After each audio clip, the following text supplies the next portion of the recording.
Let's give it up for Jamie. He's probably the smartest host ever because he decided to tell people there's a tip jar before I go up. That'd be so terrible. And like, you know, I finished my set and he's like, oh, by the way, if you have money. So anyways, I was here earlier today, speaking of money. My mom bought me lunch and helped me settle a few bills. And she was saying like, man, you got a lot of problems. And I said, don't worry, Mom, I got a friend that's way worse off than I am. And she literally said, fuck, is he dead? I was like, thanks, Mom. But I love doing shows here. I like this music environment. It puts me in, it gives me that nostalgic feeling of all my music dreams. Like, here's one, like, I'm glad that hum went away. Like, it's a hot August night and David Bowie's cock is in my mouth. Wait, that's the wrong music dream. I want to be that guy that creates music supergroups. Like, I want to get a group of women that are transitioning into being men with sex changes, and the band would be called Ladies First. But my awesome music career is just gonna have to be on hold because I'm stuck with this comedy thing. So there's that. I should probably introduce myself. I'm Derek Kopszywa, and that's Polish. You're welcome. I also have a Jewish middle name, so if you look at my name, it says Derek has the potential to be really rich, but he's too stupid to know how to get there. Hey, I consider myself a person that is really into comedy. Like, I treat my sex just like my comedy. Hey, either way, you're getting my best 10 minutes. I know, I heard a few groans. That's what I live for. Pay me in groans, please. Don't get me wet, baby. So anyways, speaking of wet.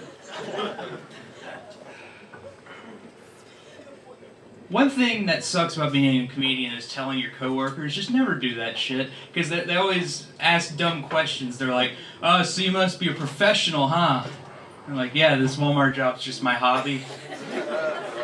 One of my biggest gripes, really, about being a comedian is people never know when you're joking or when you're serious.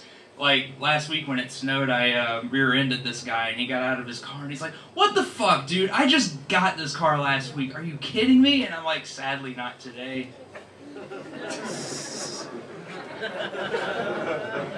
My favorite thing about doing comedy, other than remaining celibate, is having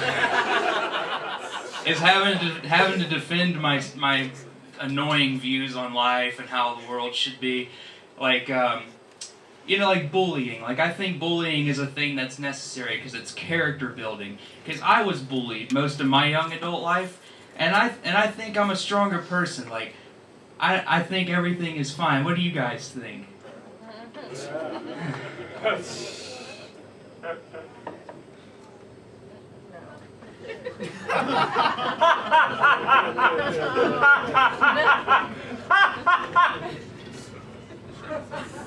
I also hate gun control. Like, it's supposed to keep guns out of the hands of criminals, but this is the thing, guys. Criminals don't follow the rules. That's why they're called criminals, you silly faces. Like, where are these law-abiding criminals people think exist? Like, I want to hear how that goes. Hey, man, you want to go beat that dude's ass? He's like, well, it'd be cool, but then we'd be jaywalking. I ain't about that life.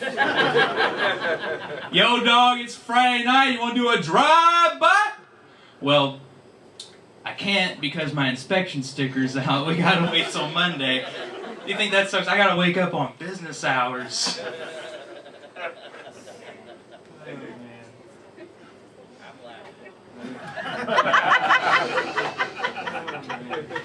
Whenever you talk about controversial things, though, you have to deal with hecklers sometimes because people are fucking stupid and sensitive. And I can handle it. I mean, seriously, how long can you argue with a guy wearing lipstick? And when the person leaves and the show's over, people say, hey, what was up that dude's ass?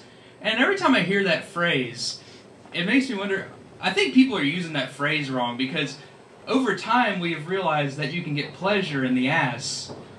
And like, I don't think that makes sense anymore. Because, I mean, did all this time people think when gay people have sex, it's like the most aggressive, angry experience of their life, other than living in Alabama?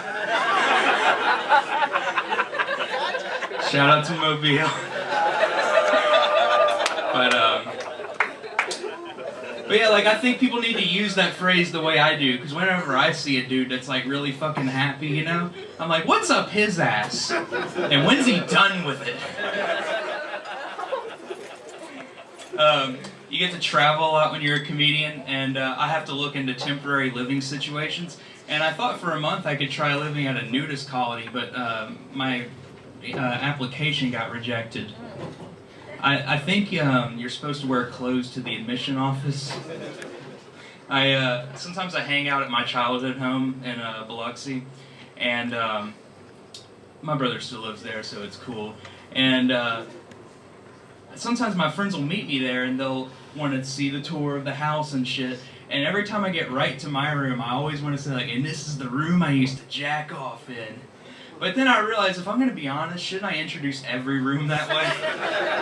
And yes, depending on who you ask, a refrigerator is a room. I was in the bathroom earlier, and I saw a roach, and I was like, man, I need to kill this thing. But the only item I had was hairspray. And it didn't kill him, but he looked fabulous. And then like an hour later, I found a roach in my shoe. But don't worry, you guys, I took care of it. I smoked it. But before I let you guys go, I want you to know that life is short. Stay healthy. In fact, what I do is I live every day as if it's the last day of my life. You know, I'm just chilling out with my friends, and I'm like, hey, two zombies sitting around eating flesh. What is this? So, Jerome, you like to taste of brains? Of corpse. We're such good buddies, you know? Aww.